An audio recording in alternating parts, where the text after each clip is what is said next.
All right, everyone. This is the beginning of season 3, episode 2 of the Shadow Dragon podcast. We've got Joe Stradinger here, CEO and founder of EdgeTheory. And we got the usual suspects, Daniel Clemens, CEO and founder of Shadow Dragon, and Shadow Dragon's own CTO, Elliott Anderson. So we wanted to talk about last week. Daniel and I went down to Ole Miss, University of Mississippi, for the summit for the National Center for Narrative Intelligence. We want to talk about that. We'll get to it here shortly. But first, Joe, tell us about yourself, how you came to have EdgeTheory. I want to know. I want to know it all from the time that you were a CPA to now. Well, thanks for having me. Yes, I'm a recovering CPA. That is my background. And I started my career way back in Dallas, when there was not the internet. I started my career and just got in the right place at the right time. Ended up moving in 1991 over to Budapest and did a lot of privatization, which was a really exciting time. Learning, I was 22, green bean, but I learned how to value companies in a communist regime and how do you sell that to the West, and privatize. And so it was very interesting. But I came back, and then, long story, through a friend of mine who wanted to sell his business, I met a guy named Mark Cuban who wanted to buy my friend's business, and that led to an interesting relationship. And then 5 years later, how I got into what we do today, my friend was going to leave. Mark back then was, there was no YouTube. He was perfecting streaming online, and it had never been done before. And so my friend ended up leaving before Mark sold to Yahoo Broadcast. And we built the first company to sell CDs online. And so people laughed at us. But back then, Amazon was only selling books. They did not have inventory. They did not have warehouses. They used a company in California called Valley Media to pick, pack, ship books and send them to your house. I literally copied that model and did it with CDs. And so I used the same company I built a company in Dallas, and we would pick, pack. We would pay them to pick, pack, ship CDs to your house. And it was the Wild West. We used e-commerce, of course. And that's back when, people were trying to figure out where sales tax was going to be attributed and all that good stuff. So, but what happened was, we were trying to figure out how do we, sell these things, and how do we get people to our website. There was no social media and so forth. And so we went into chat rooms, and just one night in the middle of the night said, let's go to chat rooms. And again, back then, my partner now, Jim Barksdale, was building Netscape at the time, which everybody thought the internet was just a place to browse. But we soon realized that actually there was people in these very interesting chat rooms that were very genre specific, Joe Christian, Joe Country, Joe Hip Hop. And we would go into them in the middle of the night and say, hey, you want to buy Amy Grant, Travis Tritt, whatever. And we would send them to our link to our e-commerce, and we're like, oh my gosh, this is a place you can have a conversation, and that was a really wild thought. And so that obviously changed my world. But that's how I got into CPA, narratives. I remember, I think, was it like Columbia Clearinghouse or something? Exactly. Like 30 CDs for $30 or So that the 30 CDs for $30, that was you? No. I'm saying that was what, the whole catalog was what preceded us. And then, of course, we were way before any kind of streaming. But we just back then Netflix was the DVD in the white envelope kind of thing. But yeah, we just realized that, hey, this is going to be this internet thing is going to be a place. I thought that was going to go, oh my gosh, it's going to be an opportunity to go sell things. E-commerce was pretty the Wild West back then. E-commerce was really new. And we just sort of, I think, blended this idea of e-commerce or selling things with the art of conversation, right? Which is listen, think, speak, analyze, right? And how do you do that and apply that to go sell things? So that's sort of fast forward how we got to where we are today. That's right. And so now you're doing some of the narrative intelligence stuff with your new company, EdgeTheory. Can you tell us a little bit about that? And I've seen it, but Elliott hasn't seen it. It's very close to some of the stuff we do. Like we do tons of collection, but we don't do any correlation. We don't tell you kind of what some of it means or a larger picture. We're very artifact centric, and you're kind of big picture centric. Tell us about that. I mean, it's super cool. Elliott, I really liked it. I thought it was cool. Well, thank you. Yeah. So EdgeTheory, we position ourselves as an AI powered narrative intelligence company, and narrative intelligence, we're new. We obviously have been in the government space now in our 5th year, but we come from a commercial dual use background. But someone today told me, think of narrative intelligence, or at the conference, a lot of people were using the word narrant, like human or SIGINT. And someone today told me that someone in Washington said, "Oh no, you're the pickleball of ints." I thought that was interesting, right? The pickle, and so think of narrant. Some people might not like that. Yeah, exactly. But I do think, narrative intelligence, we've been doing it forever, but we see it being a critical new sport within the OSINT Olympics, if you will. There's lots of great sports in OSINT that are very valuable to public and private enterprises. We see narrative intelligence being a very important new critical sport. Of course, EdgeTheory wants to be the best team at that sport. But what narrative intelligence is simply, how do you study how narratives start, spread, grow, and cause impact? And those narratives can cause healthcare outcomes. They can drive people to do stupid things. They can drive people to accept or not accept vaccines. They can win wars. They can win elections. They can tank stocks. Narratives are very, very powerful. And what that is, we look at the world as sort of the cycle of narrative-based influence. And a lot of people still to the day worry, I think, too much about social media monitoring. And so when we look at the world, it's like, think of a trigger. A trigger is an event, October 7th, right? Things happen, and that creates chatter. Chatter is very noisy, very loud. It's very hard to get any kind of signal over noise. But then chatter becomes narratives. And what we mean by that is blogs are written, podcasts are recorded, videos are recorded, and things become to take a little more shape. And then, of course, that drives impact. So a trigger is October 7th. There's a lot of chatter. Chatter creates people to write blogs and videos. And then, of course, that has impact, and people change, and it influences people on emotions and stuff like that. So narrative intelligence is, although we look at chatter, we study narratives. And different from chatter or social media monitoring, where hey, people are talking about Chinese spy balloons. Well, that's interesting. But what does that really tell you? We actually tell you who's talking about Chinese spy balloons, where did it start, how did it grow, how did the narrative mutate, and what was the impact or the measure of effectiveness, if that makes sense. So it's a little different than social media monitoring. That makes sense. I think if I were to just come at this from a skeptic perspective, right? We've all been to like 4chan, and every other post is something wild, something crazy. But every now and then there's, Jeffrey Epstein post that's, a breaking news. That's your catalyst type event.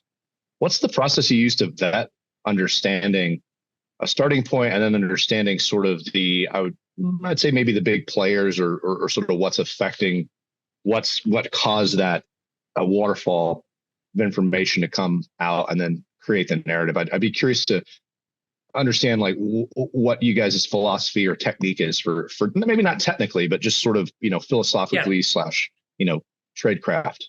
Yeah, we definitely, I'll come back. We definitely don't opine, but how we're structured, we a couple of the reasons we see how we're unique. First is our worldview and our approach. We do not look at the internet as this massive group of documents and information, which is what a lot of collectors do, right? How we go collect as much as we can. We look at the world. Well, originally the internet was documents, so I think that's probably why. So, but yeah, exactly, and that's a great point. But we look at the world not as, or the internet as, or the information environment, should I say, not as just a collection of documents. We look at the information environment as entities pursuing goals through documents. And when you take a worldview, starting with the source, right, which y'all do, and when you look at sources. So we're very, very, Elliott, source centric. And not only is that our worldview, that's our architecture.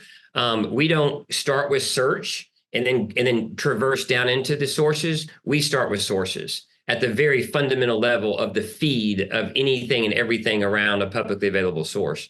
And so when you do that, you get signal over noise. So back to how we vet those or look at those sources, we have modules.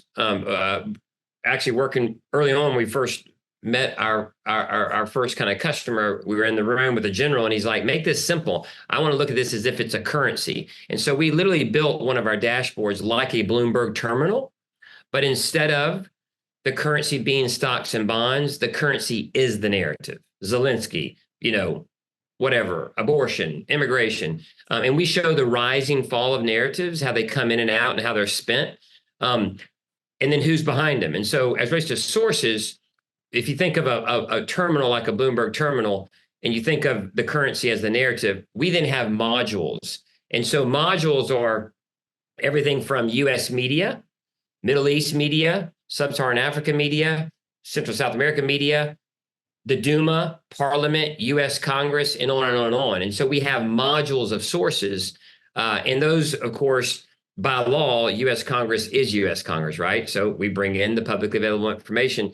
But when you think of other sources like formal line influence, those are very much driven on the customer's request. So we do not, Right. we do not, if you think of US media, we bring in the right, we bring in the left. We do not opine. And if you want to understand the signal over noise on a certain topic within US media and who's behind that narrative, whether they're right, left, pink, purple, we're going to give you who's behind that. Does that help, Elliott? Yeah, no, it absolutely does. And I think conceptually what you're talking about makes sense. I mean, we soak up data sources, right? Constantly, everywhere we go. One of the things we do at Shadow Dragons, we track we focus on human behavior. And so what you guys are really doing is, we track, people are on Strava, people are on, we just added a bunch of stuff that does car stuff because a lot of people have cars, right? Yep. Sorry if there's wind. I'm literally sitting on a deck in Kalispell. I apologize for that. But the concept of tracking that, focusing on the source is definitely, I think, the right direction. You mentioned you do AI stuff. Obviously, I feel like we talk about that on every single one of our podcasts, but can you go a little bit into how you guys use that? I mean, and how and the ethics behind it, and sort of I wouldn't say necessarily every algorithm you use, but sort of the tech and how you implement that. Yeah, and so again, we're source centric, and then of course from that and by that core architecture, we're able to give you a lot of analytics on narrative intelligence, and it's not just the who, of course, it's the what. And so we have our own lots of large language models, and we've been in this space for quite, deep in the last 4.5 years. Where I think a lot of the criticism of AI comes in, which is correct, is people think that AI is some human soul. It's not. It's a math trick. It's a very good math trick, but it's math. And I think when you go ask OpenAI or GPT whatever today to go write an English paper, it gives you a pretty darn good paper, but it lies to you. It can fake who the sources are, and it's completely not transparent and completely not auditable. Like, you just either like it or you don't like it. There's no way to go back and audit it. So we're so different in the sense that, and I think the future, we give AI or prompting context, tremendous context. So when you go ask OpenAI to go write a paper about the Russians, it's going to, it has bias, it has all types of stuff. We say, here are 5 articles from XYZ. Now give me a summary. I'm simplifying, right? So it's tremendous signal over noise when you start with context. The other thing that we do, which is very, very unique, and one of our really unique things, besides our approach to the world and our worldview of entities pursuing goals, we're very unique in how we do what we call narrative tracing, and how we trace narratives thematically, domain, like with you, what you do, and then lastly, geospatially. So again, the government said we got to have maps, and so we now show how we call them intercontinental ballistic narratives, ICBMs, and we show literally how an ICBM is shot out of Moscow and lands in Jackson, Mississippi, right, or Wyoming, because it's some adversary pumping out something to go divide us at the election poll, right? It happens every day, this cognitive war. And so we show it very graphically, just like intercontinental ballistic missiles.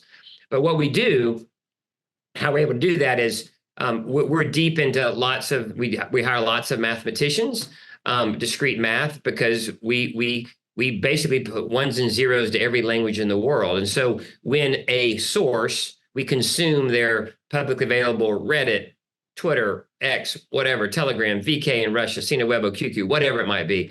We bring that in, we vectorize and clusterize using lots of different kind of models, and we're able to show not how people, which is what most of a lot of the governments use, is like keyword matching. And while that's interesting, right, we go way beyond that into how people are talking about the same idea, not using the same words. And we can show from a similarity scale from 75 to 99% how people are talking similarly using different languages, different thoughts. Does that make sense? So that's how we're special with our AI. That absolutely makes sense. It absolutely makes sense. I can see as the world evolves and they understand that concept, things getting harder.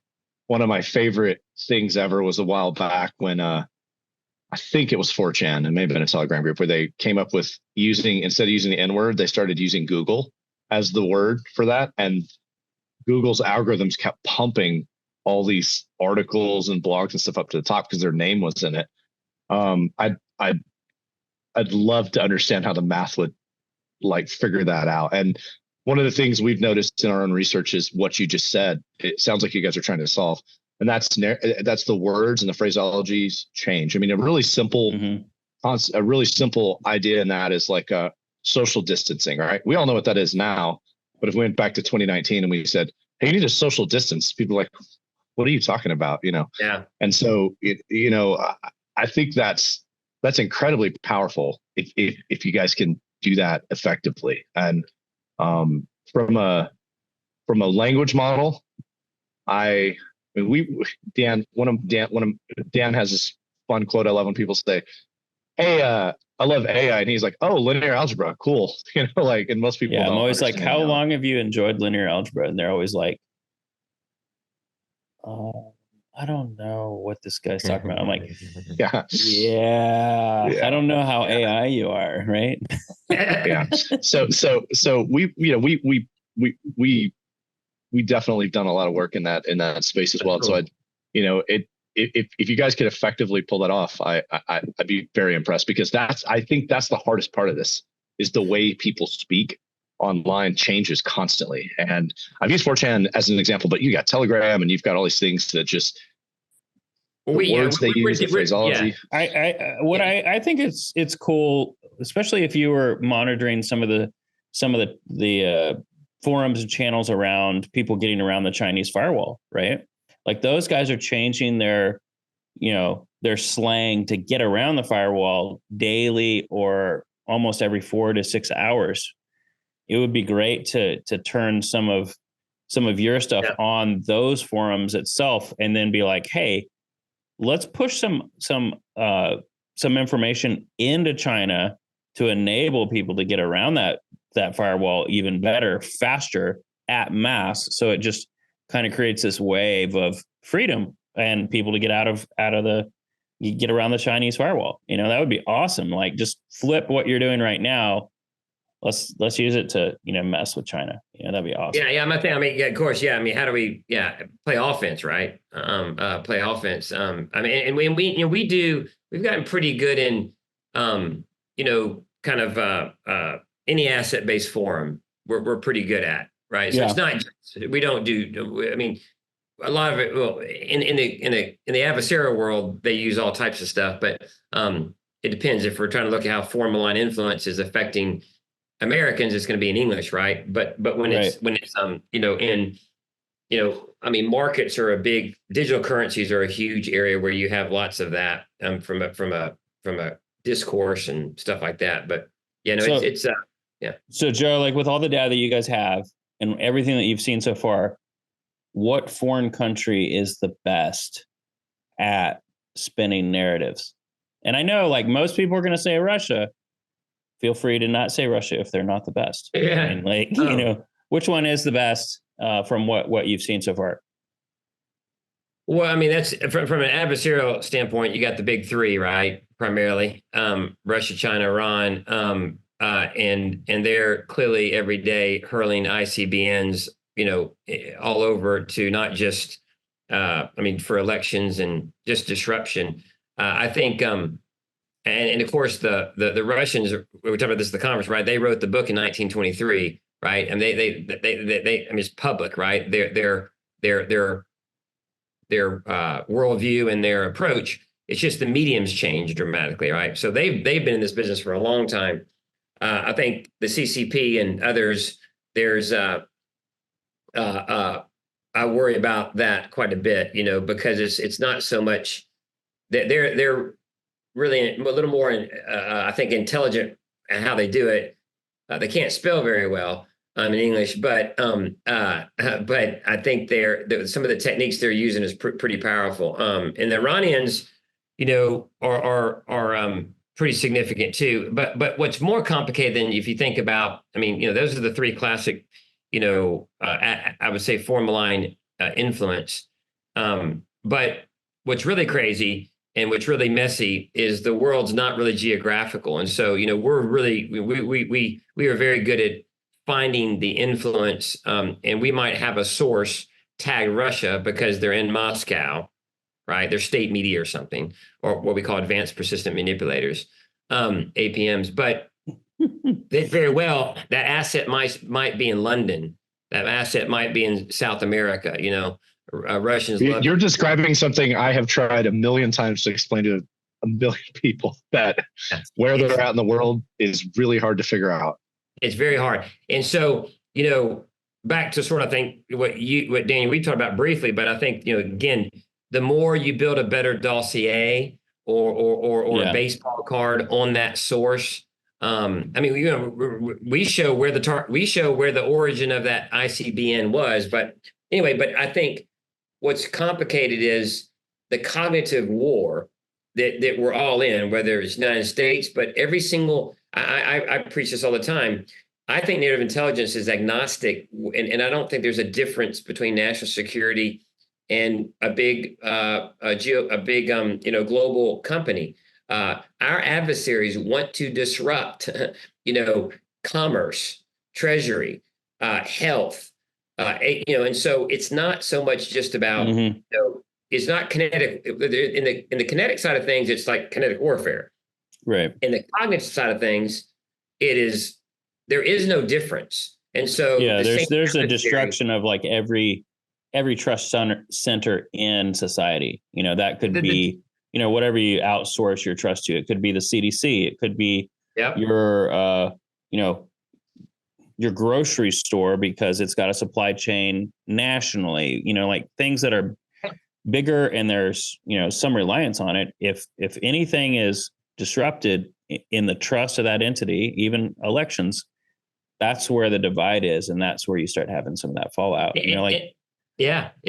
I think look at the vaccine narrative. I mean, that was, and again, the challenge is we as a democracy, I mean, clearly they want to hurl anything to disrupt democracy, right? And the greatest, experiment ever of all mankind, right? And they just don't stick to one thing. So it's very hard. And as Elliott was mentioning, they're everywhere. And so it's not just all in a certain geography. They're everywhere. Sometimes they don't even know who they are. I mean, we paint a better picture of the adversarial networks than even they know themselves, because we can show how people talk similarly, and they don't even know they're on the same team. This journalist. the geography, I think, is going to melt away. And Joe, you talk about, the trigger, the chatter, and then, building the narrative or putting it together. But, the thing that, former PsyOp dude is that narrative at some point becomes a belief, right? Yeah. Then you have to figure out the intent, right? Because you can say it can be a Russian actor that's coming out of London, but you still have to figure out what the intent of that particular actor is, right? So then the belief is there. That's a great point. I think, again, it's all about, our whole pitch is we give you decision advantage because that's very important, right? Accelerating, optimizing decision making as a leader, as a general, as a chief risk officer at a big Fortune 50 company. End of the day, how do I make a faster, quicker, optimal decision in an overwhelming information environment that is compounding every second of the day with generative AI? It's just, Google's going to get worse and worse. They're getting worse and worse at guessing what you want to see, right? It's just too much of an environment. The information environment is massive. That thing they did with their AI this week, did you see that? Gemini? Yeah.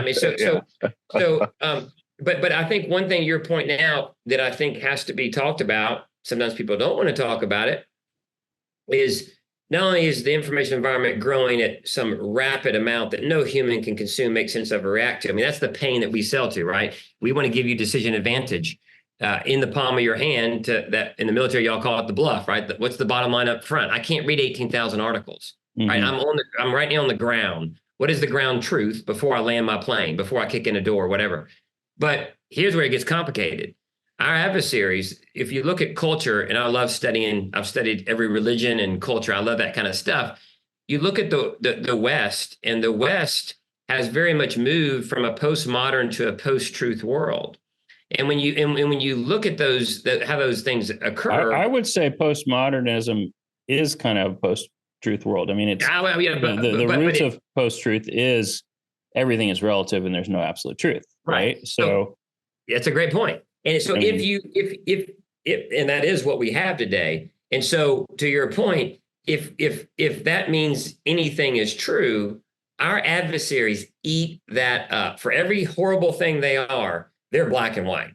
Yeah, but it's a classic attack pattern, right? Like this has been talked about for centuries, where it's all about input validation, right? So how can I influence an outcome? Or how can I exploit a computer, right? Like input validation. There's no input validation. There's no evaluation of what's in front of me, the story, the, invitation to rage on social media, or the thing that's spurring you on your drive home as you listen to talk radio. It's getting you pissed off, right? Like all of these things are edging you towards having a desire and then an action, So it's, there's the planting of it, then it culminates for a while. It moves slowly into, oh, I really want to do this. Like some guy that let's say a great example of it is a guy who's married, happy marriage, has an idea of, oh man, maybe there's more adventure somewhere else, right? That desire moves into an action, and then the action is the destruction of their marriage, right? So narratives, computer exploitation, all of this, it's the same attack pattern, right? Of hey, bypass input validation and get to influencing somebody to an action. And that's why I think this is so interesting, because it's not just a threat of foreign actors. It's also like this, like, okay, now how do we re-engineer our educational system at the ground roots for critical thinking? We used to have that, at least in the United States. We haven't had it for 20, 30, 40 years, right? But I think that's a really important component to, fighting this, not necessarily knowing who's behind it. And it doesn't really matter what the content is if you can practice critical thinking on the front end. And I think that's one of the great things about what you guys are doing at EdgeTheory is you're able to automate some of that critical thinking for a decision maker. And I think it's not just cool for national security. I think, man, let's go short some stocks or something, right? Like, that there's a lot of ways to use that as a cool weapon. I'm rambling on right now, but no, I think that's right. And I think the point is, since we do live in that kind of culture, whether and we can argue how we got there, it's really irrelevant, right? It is where we are. And so our adversaries see that.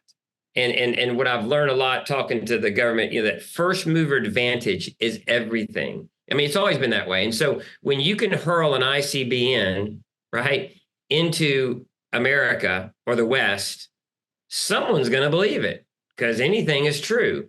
And once you've done that, no matter how hard you try to debunk it, it's proven on left and right studies, it's too late. And so it's all about the offensive. It's all about being, and of course, I don't know how to do this necessarily, but we in America, the West, have the best story. Well, we got to tell the story. We got to tell our story. I totally agree. We do have the best story, free market capitalism.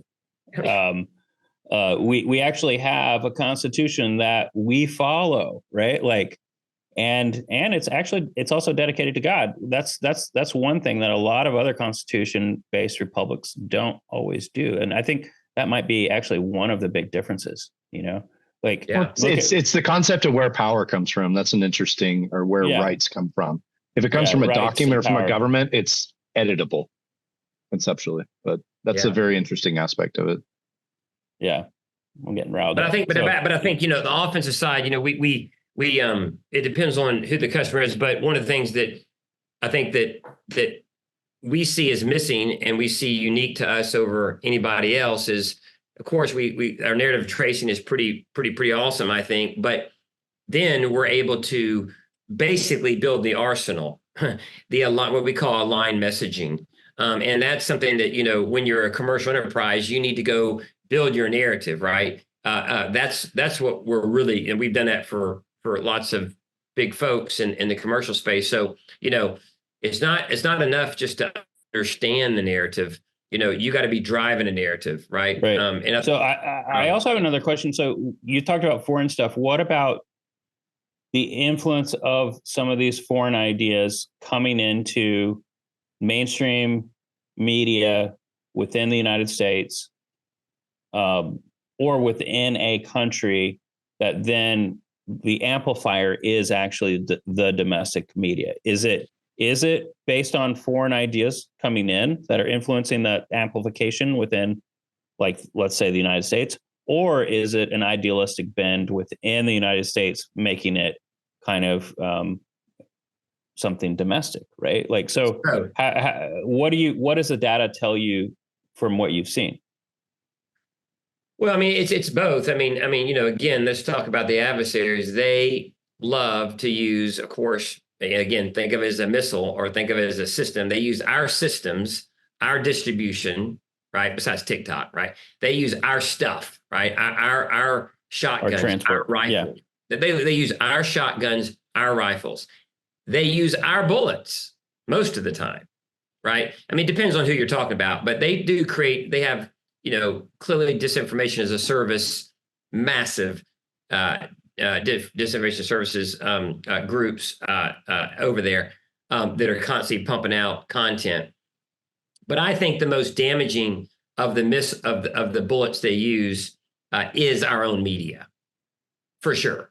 So and they know that. Again, they play on that, and so they know they can take a right or a left position with our own media, and they can amplify that with their persona. Right? Makes sense, all the time. Again, with language detection and narrative tracing, remember, we're able to show how they literally took, an article from this U.S. publication, tweaked 2 or 3 words and called it their article. I mean, that is so evident. We show that every day. So I think it's both, and then of course, so they're taking our media, amplifying our media, but then remember, their whole point, I don't know if you ever read like Screw Tape Letters, one of my cool books by C.S. Lewis, incredible book. That's what they do, right? They get you to think, and they get in your head, and they want you, drive your emotions, and then the next thing you do, you're shooting the same missile they just shot, Right. Yeah. Remember, and that's where it gets very complex. back to the active measures, 1923, Soviet doctrine is propaganda has to have a kernel of truth. And so if it doesn't have that truth, it's just a lie. And lies don't work, right? So it's got to be a narrative has to piggyback on some small amount of truth. Yeah. There's never all. Disinformation is never all. Yeah, absolutely. That's very critical. But I think and that's where it gets complicated when you start looking at things, on a global scale like we do. Seeing some of our stuff, and it's like a command center, but it's very complex. And what we don't show a lot of times is if you start combining those sources from different places, you see a very, what we typically show is just these sources, right? Here's the map. But if you put that, which we can, across all sources, and put that on like a heat map, it's pretty, the cognitive war, again, we want to stress that it is happening every single day. And it is much easier, as you and I talked about, I believe, much easier to hack the mind than hack a machine. Now, you're obviously very good at that, but I'm saying it's a lot easier to hack, Grandma Betty's mind than to hack a machine. Oh yeah, totally. I don't mean, I always use poor Grandma Betty. I don't know who she is, but Oh, we know who she is. We're very aware of who she is. Yeah. Hey, I want to shift gears a little bit to a concept that's crossed my mind in this conversation. So we published a blog a couple days ago, and it was about child exploitation online, everybody's favorite subject, right? But we were talking about a few different platforms, but one of the things we talked about was Roblox. And a few years ago, you could get on Roblox and go to a group. Again, Roblox is a platform designed for children, like kids. It's got like 100 million users or something, right? And you could go on there and you could find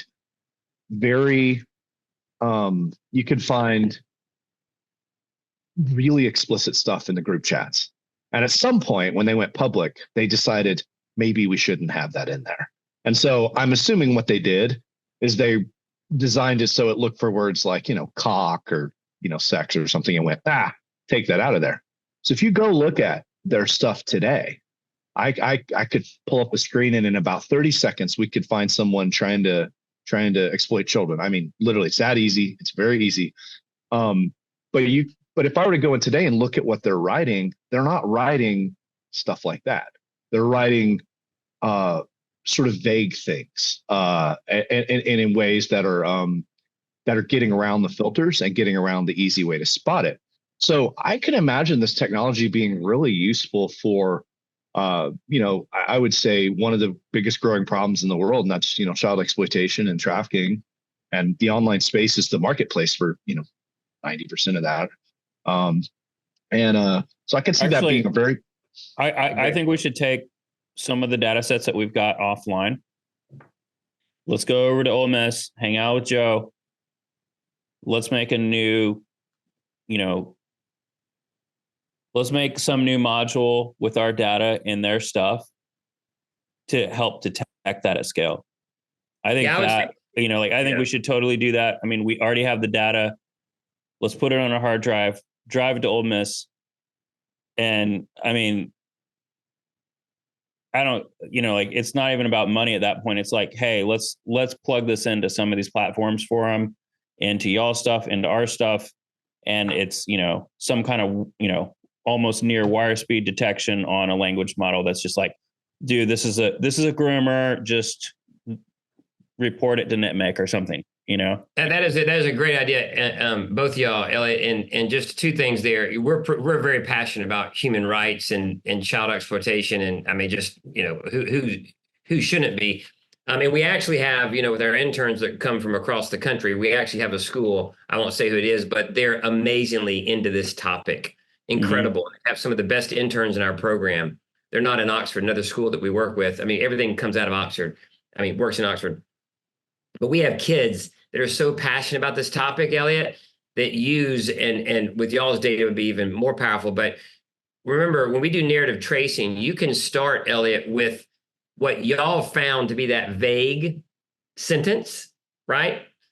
We can put that in our system across a group of modules and sources, and we can then show how people are saying that same thing to go identify more sources like exactly. that. That's what I'm saying. Yeah, like that's this what I was getting fingerprints at. that effectively. And then, I mean, I think there's also something that we could do with all the years of 4chan and 8chan data that we've got. Like, I've always thought that would be a great Turing integrity test for a language model, because there's so many out of bounds, language idioms used. It evolves constantly. Yeah, it's always evolving. And I think that would be really cool, just to see what can we all learn together, like mixing OSINT with, the National Center for Narrative Intelligence. Well, and one thing, guys, that also is tied into that, which really opened my eyes, working with some police chiefs and just really opened my eyes in the local level, like at these fusion centers, is when certain events happen, let's just say sports, it is amazing the traffic that picks up in these places. It's crazy. We've seen this. Crazy. Yes. And so again, there's whole nother way to apply this. I mean, it's predictable. It's predictable. I think there is an uptick on some of the traffic of sex workers at sporting events. I'm still on the line of if there's an uptick on human trafficking exploitation. Because I just think there is a fine line with that. We helped out a few years ago with the Super Bowl, I forgot which one it was, but I saw like 9 out of 10 ads were workers, not pure victims, Yeah.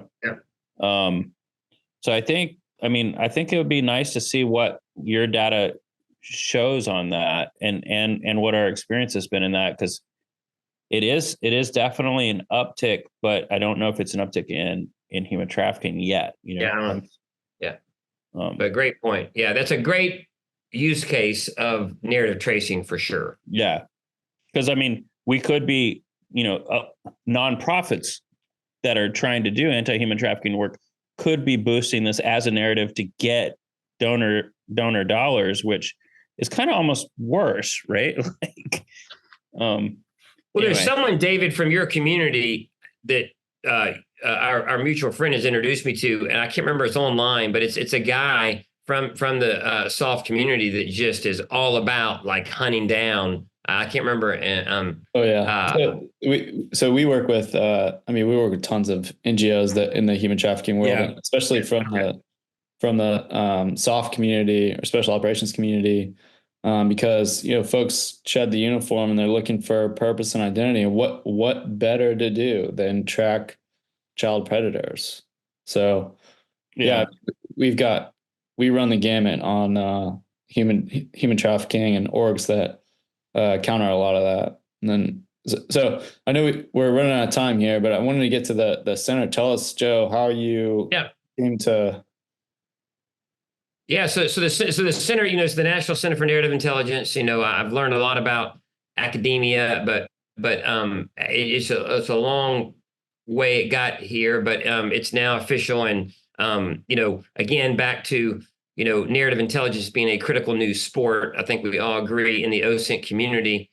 We as EdgeTheory want to be the best team at that sport, but the way I look at Ole Miss is a unique place. I want that to be the Kansas of basketball for narrative intelligence, right? How do we look at that as that kind of place? It's a logical place with, from the Faulkners. No one can dispute the literary the just incredible thought that comes out of their storytelling, and it's storytelling that drives the world, true or false. It doesn't matter.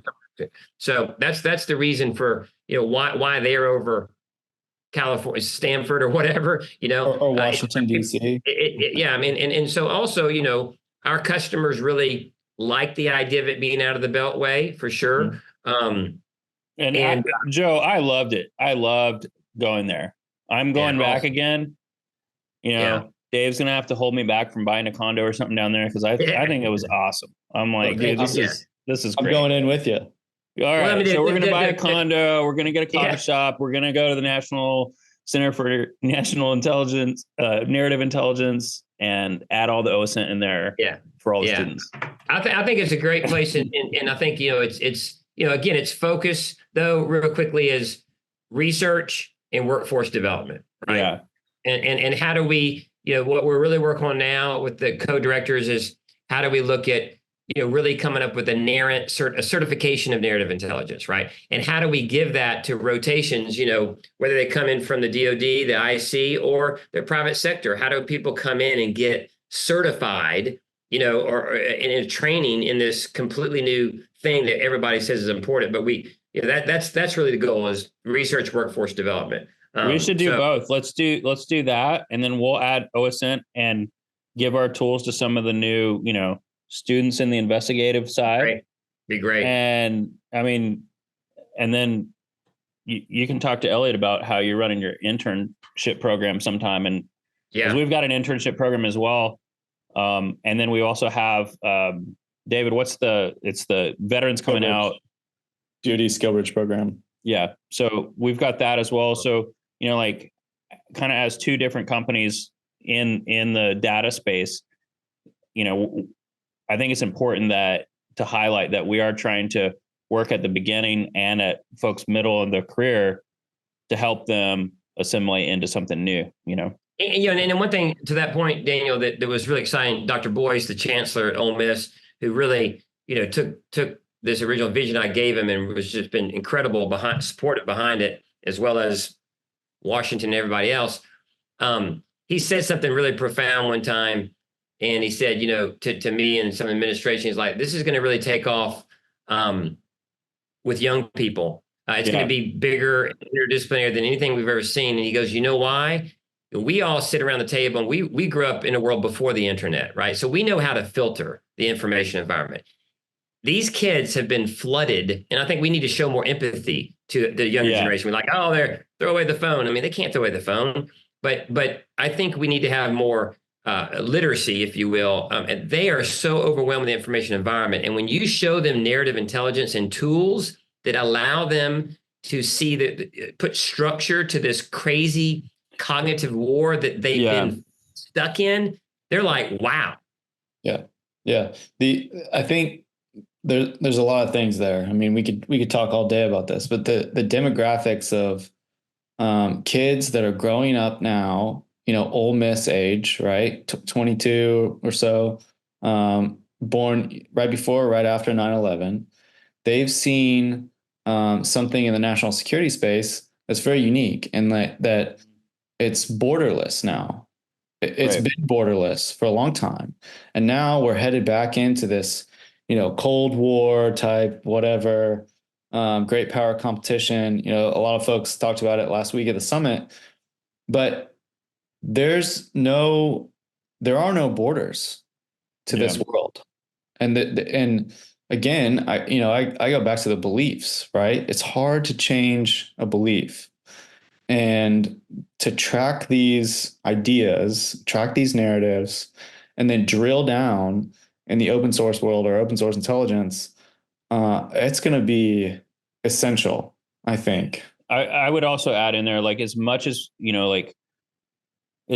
there is a huge signal and noise level with narratives affecting people and their worldview and how they perceive reality as a threat, there's an equal desire for people that want to know what the truth is, right? And so kind of going back to like arming those kids and arming the younger part of the population as they're learning how to analyze things, have critical thinking, all that stuff, you'll know the truth and the truth will set you free, right? Like that's the concept. And that's also where that American exceptionalism has always been, is there is real truth, like America really did totally kick Russia's butt on all sides of the coin with just some basic free market principles. We really do have grocery stores, people in Russia, and it's full of food. And I know you guys are starving because you eat all those lies. You know what I mean? Like, anyway. The one thing that I loved hearing last week at the summit was Jim Barksdale and, all the government folks and talking about this or that. and it was interesting. No, there wasn't a single strategist up there that said, this is how we win the narrative war. Oh yeah. But Jim Barksdale, he said, never underestimate the power of the free market economy and American capital. Oh yeah. And that, that was it. You could, he could have done the mic drop right there and been done with it. But, right. And then bring in, the Basic Economics book by Thomas Sowell, right? Where he just basically just destroys the difference between policy and economics. I need to bring a sound effect for every time Dan brings up Sowell. Dude, he's awesome because he's got tons of data. He can attack some of these larger narratives and policy issues with historical data from all around the world. And he has for 30 plus years. I mean, the guy, and it's amazing some of the data that he's got. A lot of people just want to ignore him, I think, in some forms of media within the United States. But look at the data, and it's really awesome. The data tells the story. Yeah. Well, one thing, I think it's funny because I just, as an entrepreneur, I've been beating this like a dead horse. I mean, I've been saying the narrative is your greatest asset, your greatest liability since, as early as I can remember. And people looked at me like I was crazy. And now, you can't go anywhere. And ESPN uses the word narrative. The preacher uses the word narrative. I mean, everybody uses the word narrative. And I think it's something we just got to take seriously that, we can, and again, we need to have ships and things like that. But we got to wake up. And again, it's the whole of society. This is not a military problem. This is the whole of society problem. Yeah, I agree. It's a big part of the narrative center, the national center. We got to look at this, and it's going to be a completely different model that we've never been trained for, but we have to all go fight and tell our story, right? It's not the military. They can't do that. Yeah. Title 10, but we have to find a way, and we have to go take this incredible, true, wonderful story. Jim Barksdale mentioned it, and we got to go push it, all of us, and that's the only way we're going to win. And I think we will win. But we just got to have, and I think this National Center is going to be a huge part of that narrative, right? That truthful, wonderful narrative, Yeah. And I'll also put a plug in there for classical education. Hey, if you're a parent here thinking about, I don't want to send my kids to this school or that school, and I want them to have the best thing, like classical education solves a lot of this. We're going back in time with, a little bit more rigor, but there's a great methodology in classical education. Check out, some resources like the welltrainedmind.com. There's all sorts of stuff, at least within the United States that I know about, that it's a movement. There's a lot of people sending their kids there, and I've seen some of the outcomes of it with my kids. I mean, it's crazy. Like, it's awesome. Some of the stuff that they're pushing at an early age, and kids don't even know, like, oh, this is the hard level, just because it's normalized, and that pushes the critical thinking a great deal. So, Joe, I'll send you something my daughter wrote just last week. She had held a position on, why funding the Ukraine war was a good thing. She had to take that stance in her debate class, but they're pushing these debates earlier and earlier in schools like this, and it's something to check out. Really fun stuff. Yeah, I think also one thing my 22-year-old son said was very profound to me the other day. Again, back to this having more empathy, right? I mean, again, I'm all about discipline, but having more empathy, because we with this information environment that's just been bombarding. But yeah, he was saying, like, we have such the younger generation has this really paradox. They have this crazy amount of information. Think about it. I grew up riding my bicycle, and I sound like the old man, right? But my influence were my friends and the playground, whatever. And now they have this thing in their hand that gives them crazy information. So they do have many times a better perspective than us, right? But the problem is sometimes half of it's wrong and not true. But that's people use the word media literacy or information literacy. I do think I'm a big proponent that there needs to be some kind of information, just not at all what we're talking about, like changing anybody's completely free speech, but there needs to be something out there that helps people understand not what's what, and not no one can opine, but I don't know, just something we're gonna have to look at that. I think at the level, and the classical thinking, of course, is I'm a big fan of that as well. So history. All right, we got to wrap here. Lightning round. We got to keep Nico's tradition alive. What's everyone reading? Oh yeah. All right. Somebody else go. I'll pull up the book that I'm reading. I'm reading The Hero of Two Worlds by Mike Duncan. It's about Lafayette. Nice. I'm a mega fan of Duncan. If you guys are bored and need 100,000 hours of podcasts, go check out his History of Rome or Revolutions podcasts. They're really good. But I didn't realize he had written that book until recently, and I didn't know that much about Lafayette, but what amazing character. So. Oof. Yeah. Yeah, I'm reading Propaganda, The Formation of Men's Attitudes by Jacques Ellul. It's got some great stuff in there. One of the small little snippets that he talks about is who's, intellectuals being the most vulnerable to propaganda versus the other side of the coin. And I think a lot of times, especially, when I was at the conference, it sounded like a lot of people were saying, oh, a bunch of idiots are vulnerable to narrative-based, disinformation versus intellectuals being vulnerable to it a little bit more. And he kind of talked about three different areas where intellectuals are more susceptible to propaganda. One is they absorb large amounts of information, more than most people. The other thing is they feel compelled to have an opinion about every single thing in the universe. They can't just say, I don't really know, I'll check it out, right? It's always, I got to take a hard stance because I got to be seen as supremely super smart, right? And then they feel like they have to be able to judge every piece of information as truth or half truth themselves. So that's one of the things that I really thought it was interesting. It's written in 1962, David. Mm-hmm. Yeah. So this is kind of pre the internet, right? But right when color TV is starting to probably, or it's probably black and white TV then, but TV is starting to come into people's living rooms, and it's pretty interesting. I like it. It's it's cool.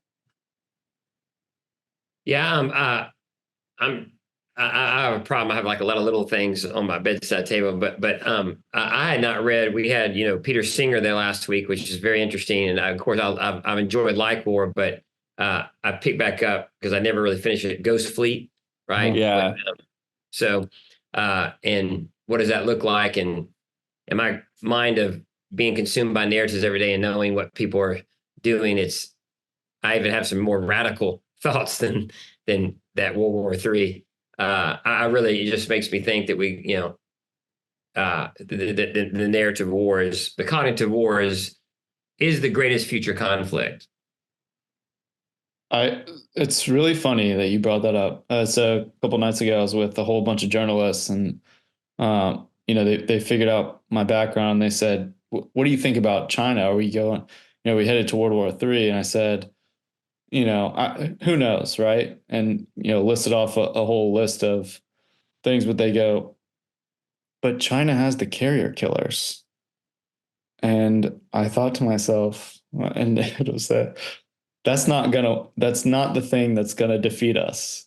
That has nothing to do with what's really gonna happen. I mean, anyway. Yeah. Well, if you look at the analogy, my same friend who gave me the analogy of intercontinental ballistic narratives, mm-hmm. ICBMs, sort of going down this whole path of now just take the nuclear, right? We all have nuclear, so we're not going to nuke each other. But because we both have what? We both have an arsenal. Yeah. But in this cognitive world, we got zero arsenal. And yes, we do. I got a ton of ideas on this. Let's meet up and, let's launch our own, Let's go to Montana. Yeah, let's go to Montana or Texas. It's a nice place. Yeah, maybe we go to Texas, rent a ranch and shoot some, do some hunting, and that'd be awesome. Yeah. Yeah. Well, thank you. I enjoyed it. Awesome. Yeah. It was great seeing you again, Joe. I'll send you a signal message. Okay. Nice to meet you, Elliott. Good to meet you too. Thanks, David. Yep. Anytime. Thanks, guys.